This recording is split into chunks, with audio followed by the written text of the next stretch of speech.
Hello students, welcome to my YouTube channel Krishna tuition classes. जैसा कि हमने क्लास 9 में force and law of motion के बारे में पहले 2 वीडियो में डिस्कस कर चुके हैं। आज हम पार्ट 3 में law of conservation of momentum के बारे में पढ़ेंगे। Law of conservation of momentum क्या होता है? कंजर्वेशन मतलब क्या होता है? ये कॉन्स्टेंट्स और मोमेंटम की न्यूटन सेकंड लॉ में हमने डिस्कस किया था। मोमेंटम क्या होता है? Mass into velocity. इसकी डेफिनेशन क्या होगी?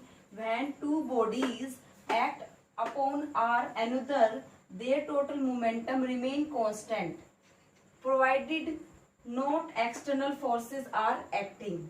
कि दो बॉडी है एक दूसरे पर एक्ट करेंगी, उनका टोटल मोमेंटम क्या होगा? रिमेन कांस्टेंट होगा जब हम उनपे not external force are provided, कोई भी एक्सटर्नल फोर्स उनपे अप्लाई नहीं करेंगे। मोमेंटम है वो हम नेवर बी क्रिएटेड और नॉट बी डिस। अब हम law of conservation of momentum को मैथमेटिकली प्रूव करेंगे कि रिमेन कांस्टेंट होता है या नहीं। सपोज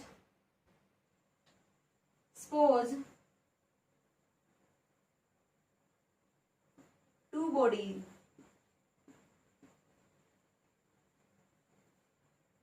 हमने 2 बॉडी ली, एक ट्रक लिया और एक कार ली।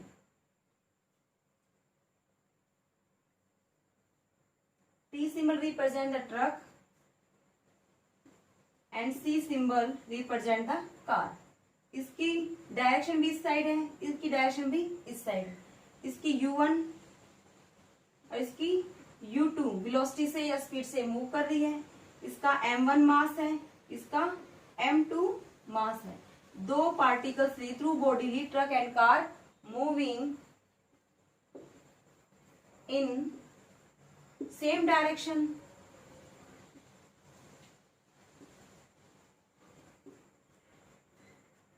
Before collision,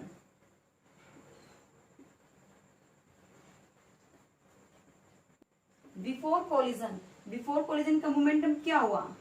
M1 U1 plus M2 U2। उस टाइम के बाद दोनों बॉडी कोलाइड हो गई, ट्रक और कार।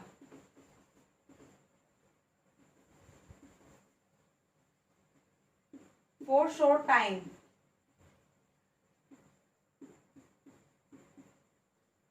टी। जब दोनों बॉडी कोलाइड हुई तो उनकी क्या होगी? इनकी वेलोसिटी में या स्पीड में चेंजमेंट आ गया। इसकी वेलोसिटी v1 हो गई, इसकी वेलोसिटी v2 हो गई। इसका मास m1 ही है, इसका मास m2। आफ्टर कोलिजन मोमेंटम क्या हुआ?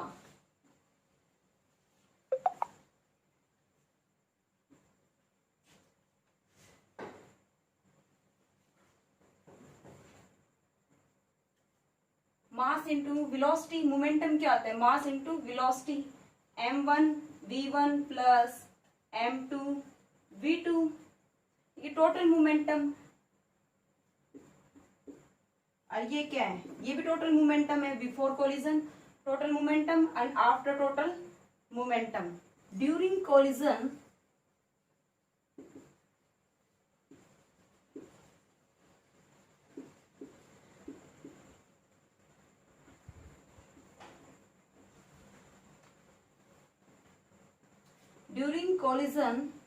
Truck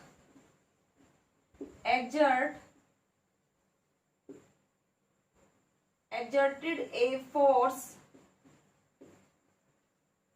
F1 on the car,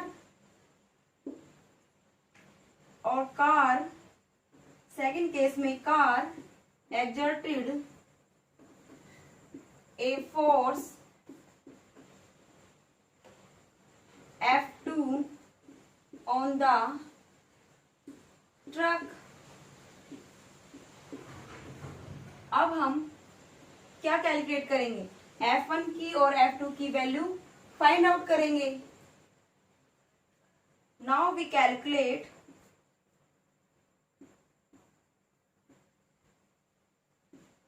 the value of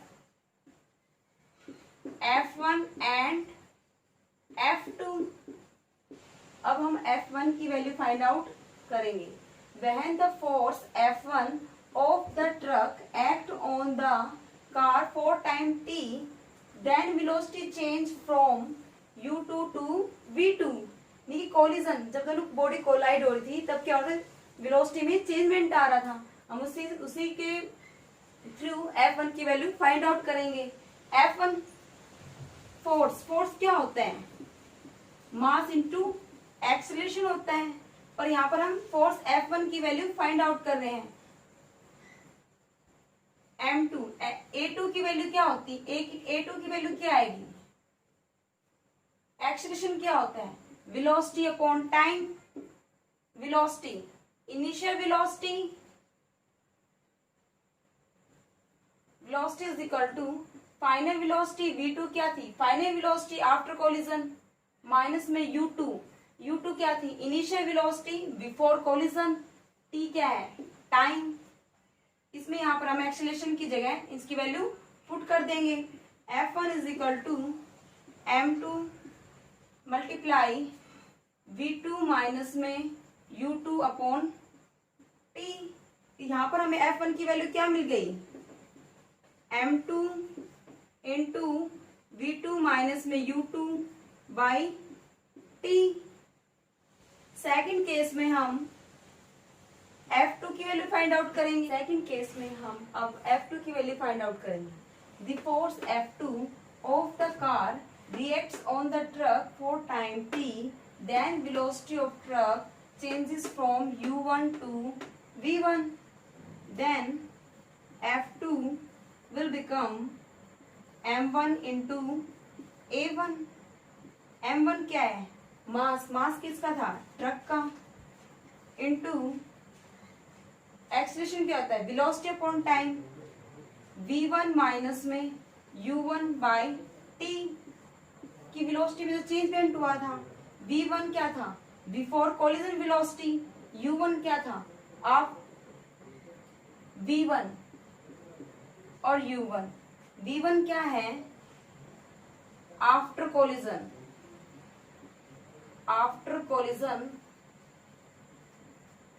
velocity of truck क्या है, बिफोर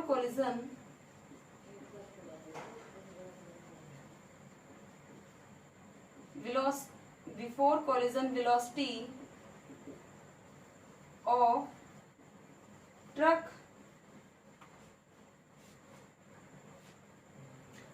F1 की वैल्यू हमने पहले फाइंड आउट कर ली थी, F2 की वैल्यू ये आ गई है। According to Newton third law,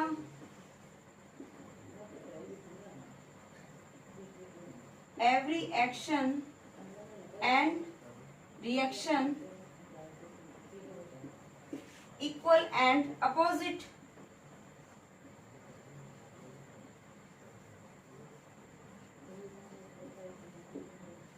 जो F1 फोर्स है, जो F1 force exerted by the truck is called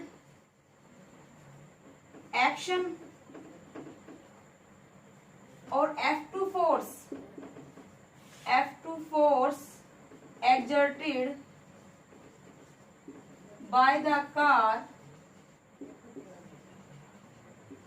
is called reaction।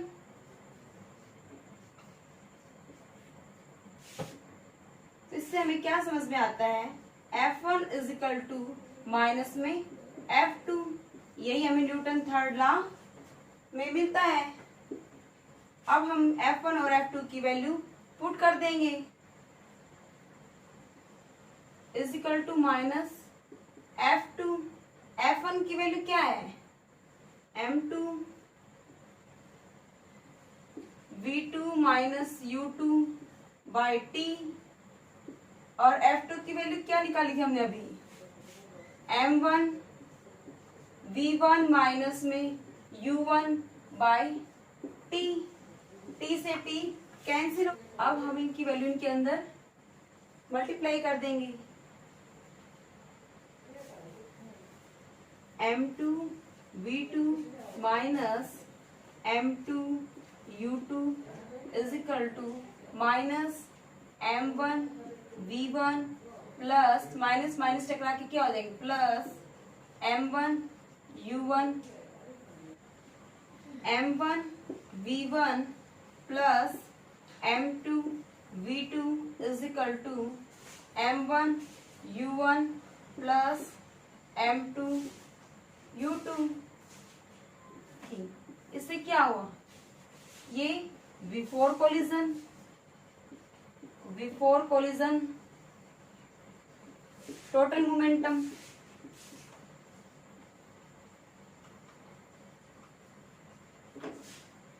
ये क्या है आफ्टर कोलिजन मोमेंटम।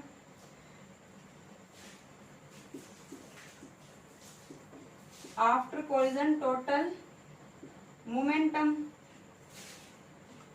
क्या हो गया, इक्वल हो गए।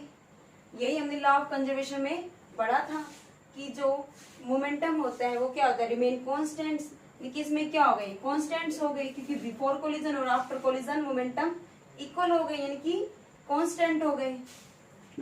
अब हम इसकी एप्लीकेशन के बारे में पढ़ेंगे।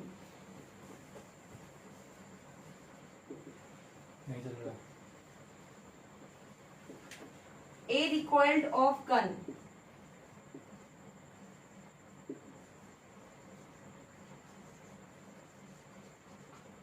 सपोज ये हमारे पास गन है, इसमें गन है, ये गन भी और इसमें बुलेट भी, दोनों क्या है रेस्ट पोजीशन में है। जब इसे फायर करते हैं तो बुलेट आगे की तरफ जाती है और थोड़ी गन होती है वो पीछे की तरफ आती है, कि इस पे बैकवर्ड वेलोसिटी लग रही है। बैकवर्ड वेलोसिटी को ही हम रिकॉइल वेलोसिटी बोलते हैं। Suppose mg mass of gun, vg final velocity of gun,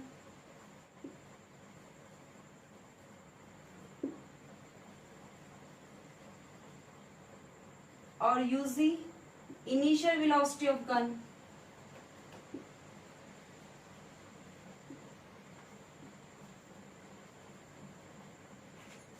इसी तरह mb, ऐसे ही mb mass of bullet,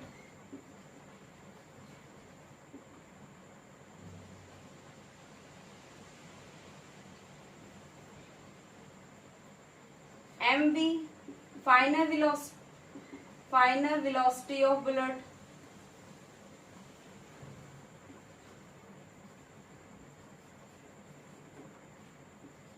vb ub is equal to initial velocity of bullet।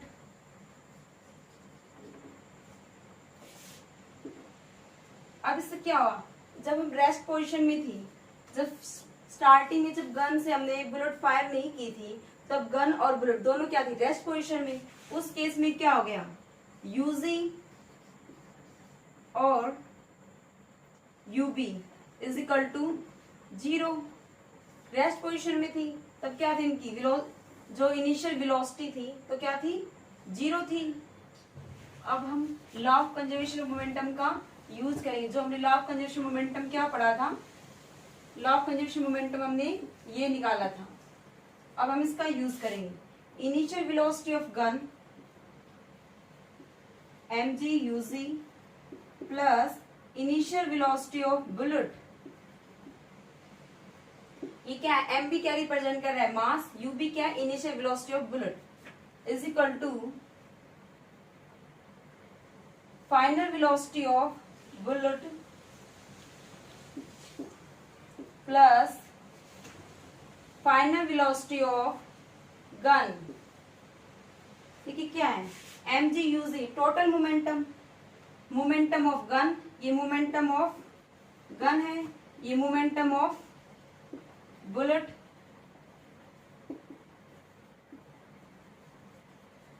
Initial momentum है ये, और ये फाइनल मोमेंटम ऑफ बुलेट। इन फाइनल मोमेंटम ऑफ गन। अब हम जब स्टार्टिंग में गन और बुलेट दोनों रेस्ट पोजीशन में हैं, तब इनकी वेलोसिटी क्या होगी, 0 होगी। अब हम यूजी की और यूबी की दोनों की वैल्यू पुट करेंगे। mg into 0 plus mb into 0 is equal to mb vb plus vg mg। ये क्या हो गया, 0 इज इक्वल टू, हमें क्या निकालना था, रिकॉइल वेलोसिटी ऑफ गन, लेकिन vg की वैल्यू फाइंड आउट करनी है। तो vg यहाँ से क्या आया हमारे पास, minus mb vb by mg। यही हमें निकालना था इसकी। इसी तरह हम एयरप्लेन्स और जेट जो वर्क करते हैं principle of law of conservation of momentum पे काम करते हैं, जो गैसेस हैं वो नीचे की तरफ फोर्स लगाती हैं और जो इंजन होते हैं वो ऊपर की तरफ फोर्स लगाते हैं, लेकिन इक्वल एंड अपोजिट फोर्स लग रहे हैं। आज के लिए इतना ही, थैंक यू।